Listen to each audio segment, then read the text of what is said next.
What is going on, guys? MJ2005 Gundam here, and today I'm going to be reviewing the P-Bandai HG Efreet Custom from the Blue Destiny side stories. A modified Efreet that was equipped with the exam system. It is piloted by Nimbus Sturzen to chase down Cluster Moses, before it ended up in a mortal battle against the Blue Destiny Unit 1. 11 runners and a sticker sheet made up the high-grade Efreet Custom's contents. And with it being based on the Efreet mold with minor parts variation, the build isn't really all that fresh or intriguing to say the least. Having built the Jaeger before it, I feel like the construction was a bit samey, and it's applying the stickers that really got me to feel something from meticulously lining up the trims. Furthermore, the dark blue is very prone to nut marks, so extra care and caution needs to be applied there. That's by no means saying that it's a bad build as a whole, because it's definitely a simple and straightforward one, though it's a near identical one to the other Efreets with an extra hurdle or two thrown in. The shred assembly results in a pretty decent representation of the Efreet Custom. Proportions are sharp and menacing, and the color choices are generally correct. Though since it mostly reuses the core foundations established by the Efreet Schneid, I don't suppose much of the sculpting can go wrong, with the spiky shoulder pads, like missiles, and the red and white accents to break up the blue, adding to the unique visual character. Though, on the subject of accents, they're mostly achieved using stickers on the crotch, tops of the feet, around the rims of the auxiliary leg armor, and the rear half of the missile pods, besides the insides of the crotch and feet vents, missile pods, the backpack, and the monowide and clavicle sensors with no red exam system alternatives, making this one of the more sticker-heavy kits. While they are barely serviceable visually, I'd rather you paint in the trims instead, as you'll need to paint the insides of the leg vents and thrusters anyway. Panel lining and seam line coverage are not at all that necessary though, thanks to the darker color palette, but there are some seam lines in the forearms and legs, so you might want to clean them up.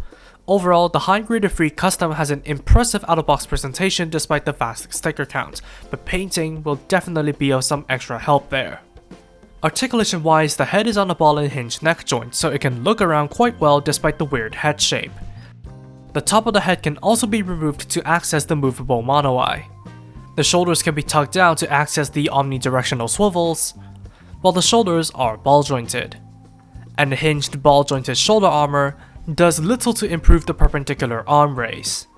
There's a bicep swivel, double jointed elbows, and ball jointed wrists.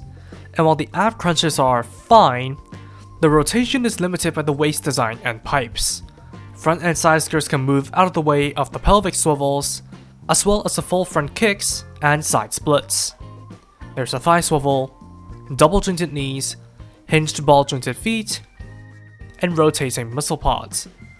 Articulation of the Efreet Custom is standard for a modern high grade and relatively similar to the other variants. Though I will say that the shoulder and leg armor as well as the mono-eye are quite loose, so you might want to fortify them. In terms of accessories, apart from the one pair of holding hands and integrated firearms on the forearms and legs, you only get the pair of heat swords as a standard handheld weapons. They sandwich into the hands for use and look imposing with the clear orange blades. When not in use, they clip onto a pair of adapters that can either plug into the backpack or side skirts, depending on your preferred holster style. Finally, a set of armor plugs for the legs are left over if you don't like the auxiliary leg armor.